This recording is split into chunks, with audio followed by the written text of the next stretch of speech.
Bonesha.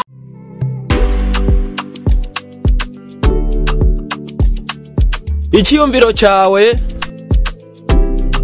Icyiyumviro cyawe. Icyiyumviro cyawe.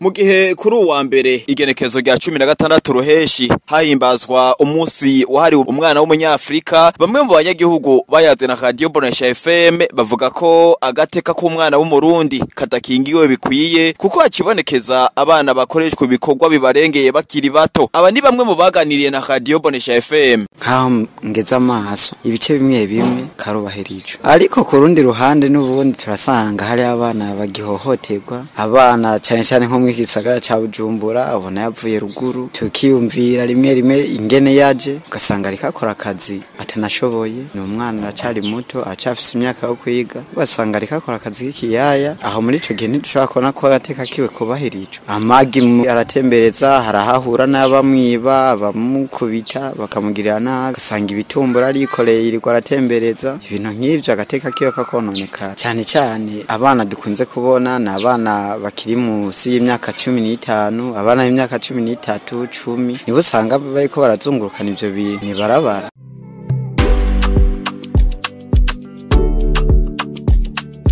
Ngerageje kuraba agateka k'umwana ntago kubahirijwe neza. Agateka k'umwana gituma tubahirijwe neza, hariho umwana ashobora guheba amashuri akiri muto agacaza gukora akazi kandi atamyaka arakwiza yo gukora akazi, kazusanga ibikorwa biriko biramuvunagura agacagira kazoza kabi. Kandi hariho n'abana baheba amashuri bataragera, bikaje bituma ubuzima bwabo bwononekara.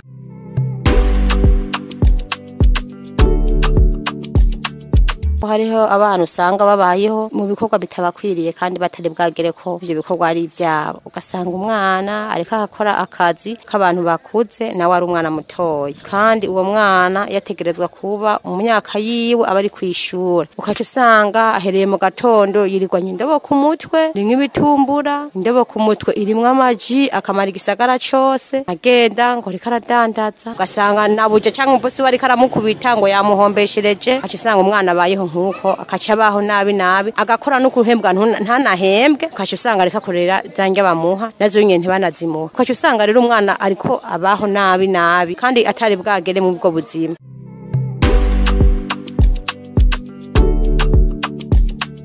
Hariho igihe umwana ashobora guheba kubera ubwaba bwiwe, hoja hitegeko hamwe umwana ahevye kwishure, umuvyeyi bashobora kumubaza icatumye aheba. Ico coshobora gufasha urwaruka rwishi kuguma ku mashure.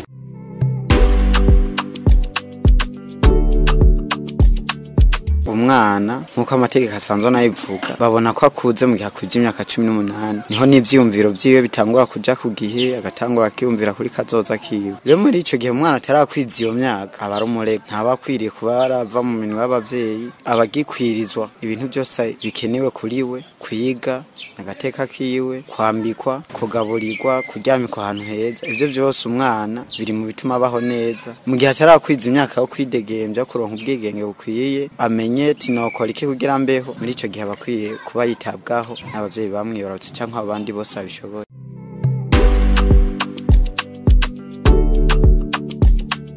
Vyoba biva ku bavyeyi batabitwararika neza, usanga umwana aheze amashure umuvyeyi ntaca muvugishije, cyangwa ugasanga umwana ahisemo kuja gukora akazi atarakwiza imyaka, usanga umuvyeyi ntaca muvugishije. Mico gihe umuvyeyi we yotegerezwa kugarura impene iki hafi, we yotegerezwa kumubwira yuko yotegerezwa kuguma ku mashure. Ikindi naco bivako ni ukuntu usanga umwana abikigaba gashobora guheba amashuri atabwiye abavyeyi, n'umuvyeyi akazomenya ko umwana yagiye ku kazi haciye n'imisi, akamutoroka akarondera yagiye akabura, azayumva ko ari ku kazi ahana. Urumva yuko ivyo bintu bihungabanya umutekano w'umwana. Rero no muri no misi hariho inyuruzwa ry'abana bajanwa gukora akazi hakurya y'amazi, ugasanga ariko barakoreshwa ubuzi mu kinyegero. Nivyo urumva ko bica bihonyanga agateka k'umwana.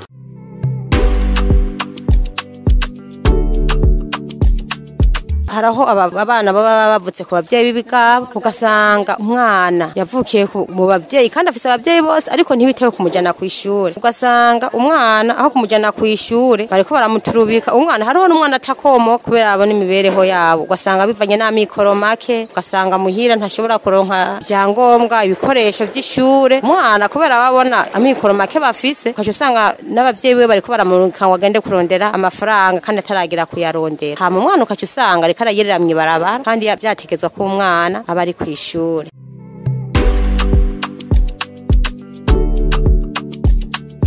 Umuntu usanga ariko arakoresha umwana w'imyaka nka 15 akamukoresha akazi k'imizigo kandi amubona rero abakoresha none yose mu ruhara ukuntu umwana mutora mubona ntaca musubiza umwana agasanga nta myaka kwijije gukora akazi mugabo umukoresha akamubaza kazimva amaze kuva ku buzi nka bubiri bica bigaruka hahandi kuri babavyeyi batitayeho umwana urumva ko ari aho yahereye gukora atitaweho kugira ngo ashobore gusubizwa ku ishure ntiyononekare basaka kazoza kibe karononekare.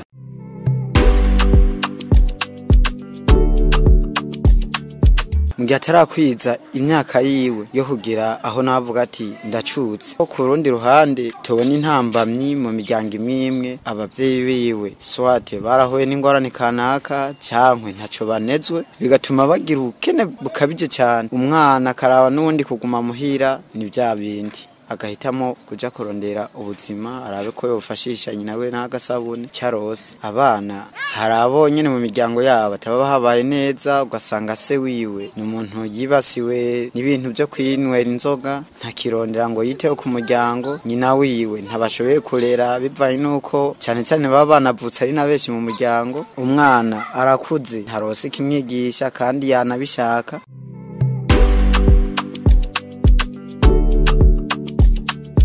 Siko vyateza kugenda kuko kazoza k'umwana kari mishure kuko ishure rimufasha rikamwimuha neza ubumenyi bwo gutunganya kazoza kiwe.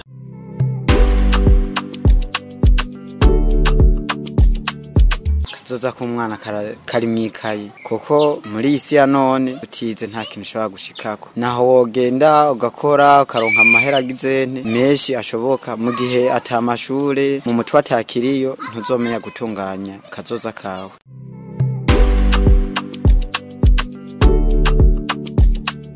Kubwo abanyagihugu bayaze na Radio Bonesha FM hoko guki kugira ngo agateka ko umwana wo mu Burundi kubahirizwe hoja yitegeko cyoshobora gufata abakoresha banaturakwiza imyaka kandi abeshi muri bo ntibanahembwa kubera bakiri umwana hagira aho yohembesheje agaca murya umutima kamukanga umwana nta mpembo arose rero nivyo bintu vyoshobora gufasha kugira ngo bashobore kuraba amukoresha kugira ngo bamubaze icatumye akoresha uwo mwana atamyaka akwijije.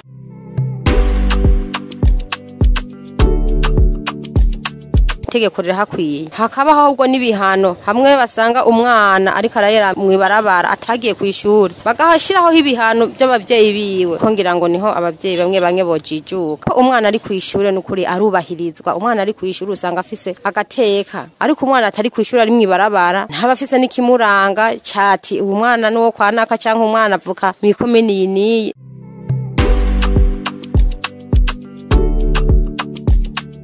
Ico mbona nuko nk'ababijejwe cyane amashira hamwe aserukira agateka k'abana yosaba ishimitse cyane leta igashira amategeko agenga umwana agenga umukoresha hamwe mu buzima busanzwe badasanga umwana barungitse mu bikorwa bitamubereye bikazotuma azingamira mu buzima butomuzingamitse. Ikindi kandi nyene turanasaba leta ikaraba aba bana bamanutse nk'ini Bujumbura cyane bava ruguru baje ata adresse bafise nka cyane nko muri ville ntituba tuzi ngo mbe basha batahahe ntituba tuzi bagiki barakwiye kubatora bakabegeraniza ahantu mu mashure y'imyuga bakabigisha kugira nurya mwana yaje ahunga ubukene nurya mwana yaje mu muryango atakihari yaje ata muvyeyi yabona cankwe kiyo mwitaho abone yuko iyo yagiye yahasanze umuryango bamwigisha azosubire iwabo ari umunyamwuga ashoboye kwiyumvira nimba hari agatongo ruguru kahari azosubire agakoresha umugambi.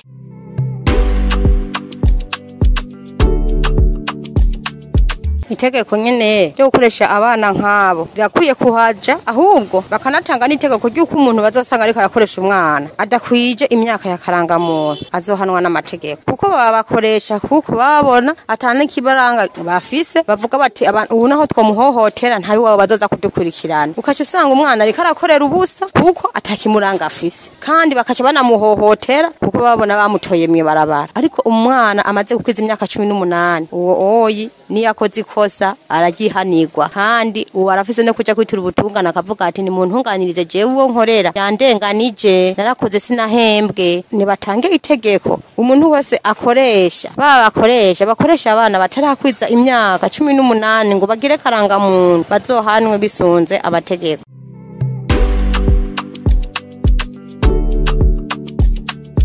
Cyaye cyumviro cyawe kubijanye n'ico abanyagihugu bashikiriza ku gateka k'umwana wo mu Burundi.